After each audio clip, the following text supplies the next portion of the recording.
Hey everyone, it's me in my car again. You're gonna see me in my car most of the time because it's one of the only times I'm alone without kids.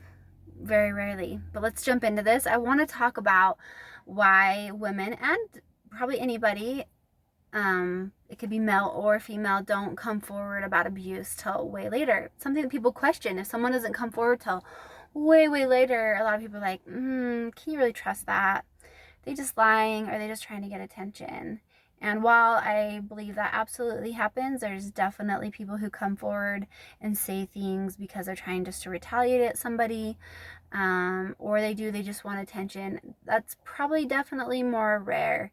It's not the kind of attention that somebody would want. You got to realize that when someone comes forward, even if they do get attention, even if they could possibly be retaliating at somebody, the retaliation just comes tenfold, right? That's not the kind of attention most people want. It's only maybe slightly positive attention to some degree, but a lot of negative attention. Like you could have people messaging you with death threats or just judging you and talking about something so vulnerable to you in a horrible way. Like it's just not something that most people would want to make up. So I think we should be more inclined as a society to listen when someone is claiming abuse than to not listen. Obviously, evidence should still be huge from that point forward too, but evidence can be extremely hard to get with abuse because how many of us walk around recording everything that happens to us, especially with those we loved, and those that we love and trust, we don't tend to feel like we need to be recording all the time. So yeah, sadly that's often who abusers are, is someone that someone loved and trusted. So let's jump into this. Why would someone not come forward? Because when I tell you this, it's going to make a lot of sense. And you're going to be like, oh, okay, that totally makes sense. I can see why someone wouldn't. And why maybe even more people are inclined to wait till later than not. Fear. Fear is huge. What is the fears? Fear that person has the power or means to harm that person for speaking up or come and harm their family. That could be literal physical harm, like if they know that that person is in bad circles. That can be so scary. I've been there, I had that fear. You don't know if that fear is valid or not, and you just don't even know that it's worth risking it, especially when it comes to the idea of your own family members. But also, some people are just fear of the social harm. Again, is everyone going to be judging you and distrusting you, and are you going to lose a bunch of friends? And that person's probably not going to be like, oh yeah, I abused them, I'm so glad you are talking about this. They're going to say, they're lying, she's lying, she's a terrible person, these are all the reasons she's lying. And you don't know. It becomes this he said, she said if you don't walk around with a recording device all the time to prove that what you're saying is true. And you kind of don't want to get stuck in this he said, she said, backlash. So there's the fear of that. There's the fear that people are not going to believe you. Back to the lack of evidence. And that's another thing that people fear, is I fear I have no evidence. So what's the point of talking about it? Because people might not even believe me. My friends might not believe me. A judge might not believe me. The cops might not believe me. So what's the point? Okay. So that evolves into questioning yourself too. Questioning, let's say that it is for sure like a criminal offense what they've done to you. You're going to wonder though, but is it worth my time and my money and my energy? When people get abused, it's already taken a bunch of their energy.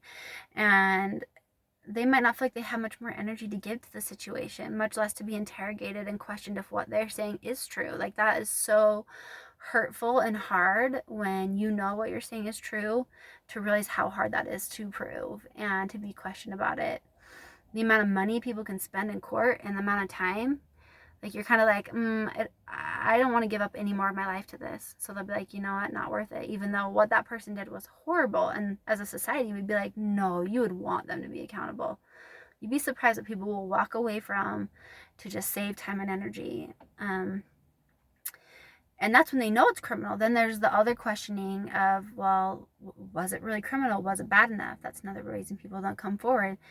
You hear of rape and murder and these horrible things like Ted Bundy accounts where you're like, someone was brutally beaten or someone was brutally raped by someone they didn't even know. They were just jogging down a trail and someone just threw them behind a bush and almost killed them. And it was horrific. And a lot of people who are extremely abused compare their abuse to those situations, and they go, well, was it abuse? Because I think the most common and often type of abuse isn't these random strangers doing these horrific things. It's most often family members violating somebody and the things they built trust, they built love. It's not a family member. You hear about like the date rapes, right? Well, those are confusing to come forward about because they really like that person to start with. They really enjoy them. They have kissed them on purpose. They have whatever on purpose with them, totally comfortably, and then get violated. And that's really confusing to know how you feel about what happened to someone that you've almost given a part of yourself to. Like, you're like, did they get it? Did they get that they violated me? Like, they definitely crossed some major boundaries, or I definitely told them no, or whatever. And yet, maybe they didn't understand, right? You start just questioning, how bad was it, or did they know really, and another thing that can happen is people will question too, and if maybe it was just only me that this happened to, like maybe they really are that good person that I thought they were, and they just made a mistake, and man, I don't want to ruin their life if it was just me. So what if I just forgive them and move on, let them move on with their life. That was a horrible situation, don't want to be involved with that person, but like maybe it was just me, and they choose to forgive. A lot of abusers actually prey on really sweet, vulnerable people and kind of naive, innocent people, and they do that because they're kind of banking that you're the type of person that doesn't want to deal with the backlash of dealing with abuse. They're banking that you might not realize what abuse is. They're banking that you're going to let them abuse you and you're not going to realize what's going on. And that's also the case. That's the case sometimes, is people don't realize in the moment how bad that abuse is till later. Another reason is that the person being abused might be still very connected to family members or friends of that same person. So now they are already hurting, and them coming forward might be severing ties with people they feel like they need in their life. And they just aren't willing to sever those ties. They're already hurting so much, it's going to hurt that much more to sever the ties. Keep your mouth shut. You're able to keep these relationships, these positive ones at least, intact. And you kind of protect that person to protect yourself, unfortunately. Another reason that some people won't come forward is they might just straight up be blackmailed.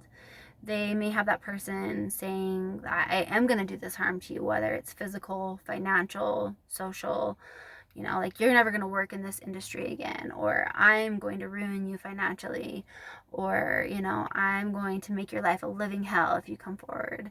I'm going to literally harm your family, whatever.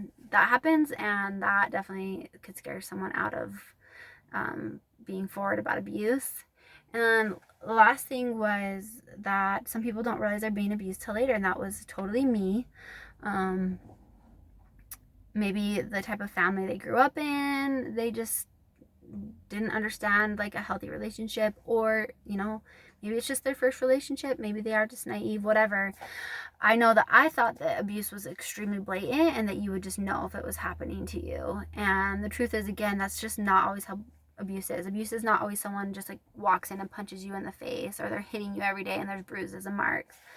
A lot of abusers work on their tactics slowly, and they gaslight and they push the limits, but not so far that it's obvious. Like, they're almost smart about it, which I hate to call it that, but they are.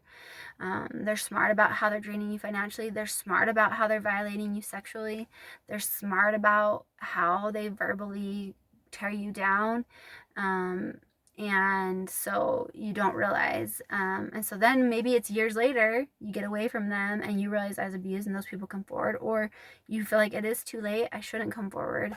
And then so you see these people come forward way later, because often it's because that person was, one, maybe given too much power, and they're like, whoa, okay, I was willing to keep my mouth shut, but like that person should not be in that position of power. Or it's often a bunch of other people come forward, and then again they were thinking, oh, I thought I could move on if it was only me they were violating, but now I found out they're violating all these other people.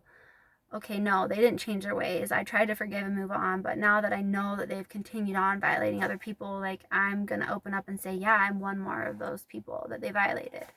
So I think that's a lot of reasons why people don't come forward, and it is scary, and people may mock you and make an already hard and vulnerable situation harder.